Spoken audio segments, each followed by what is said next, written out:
But to fully examine the crisis in Iraq, we must acknowledge the broader context of developments across the region. Earlier this year, I held a hearing on the spillover from the Syria conflict to examine the implications of continued violence in Syria and how it would impact the stability and security of neighboring countries. Now we are seeing the very dangerous results of that spillover, with the advancement of ISIS, the increase in sectarian violence, underscored by the dissolution of any real border between Iraq and Syria, and the designation by ISIS of a caliphate across Syria and Iraq that is threatening to create a security vacuum in the heart of the Middle East.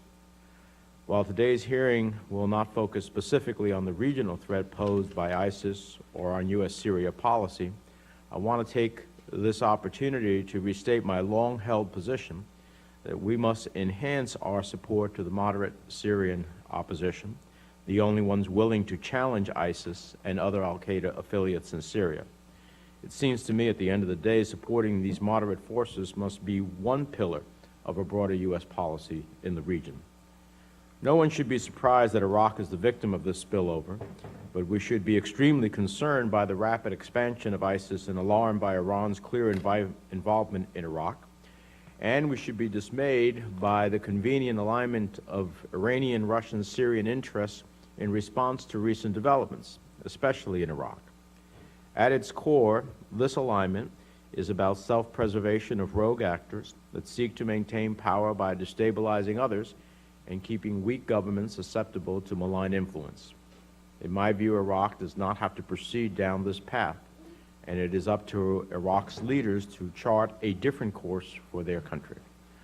I'm deeply disappointed that after years of U.S. investment in time and resources, the loss of thousands of American lives, and the commitment of billions of dollars to support Iraq's political development and the creation of a responsible, capable Iraqi security force, that they deserted the communities they were responsible for protecting, abandoned U.S. military equipment, and fled from ISIS fighters.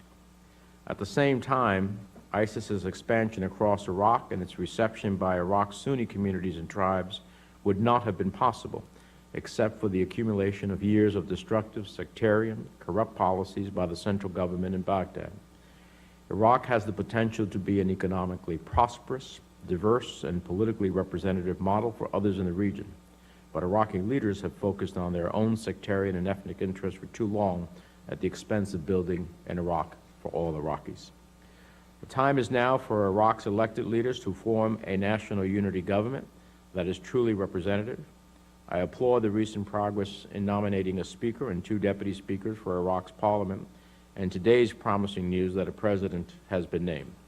I encourage Iraq's leaders to continue this critical work and finalize the government with leaders committed to leading an Iraq for all Iraqis.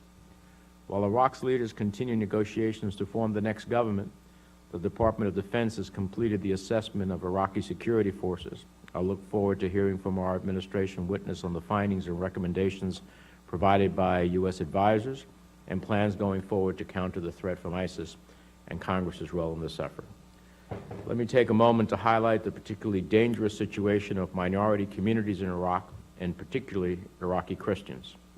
I recently joined Senator Stabenow in a meeting with Archbishop Bashar Warder from the Chaldean Diocese of Erbil. His description of the terror that ISIS has inflicted in Iraqi Christian communities is truly horrifying, and I hope that our witnesses today will share with us steps the administration is taking to address the urgent and unique situation of Iraqi Christians. Senator Stabenow has asked that I submit several letters for the record, which I will do without objection, regarding the plight of Iraqi Christians, and I look forward to working with her further on this critical issue. I also want to acknowledge that the Iraqi ambassador to the United States, Ambassador Feli, is in attendance today, and we welcome him here. I received a letter from the ambassador following our meeting a few weeks ago, asking that Congress and the administration make the U.S. commitment to Iraq clear by providing support and assistance to turn the tide against ISIS if the Iraqi government takes steps to broaden its political base and accelerate the formation of the government. Without objection, I'll submit this letter to the congressional record, and I hope to hear from our administration witnesses today whether or not they believe Iraqi leaders are capable, or able, I should say, to form a more representative government? What is required to turn the tide against ISIS? And if there is a new national unity government in Baghdad, what should we do to demonstrate support?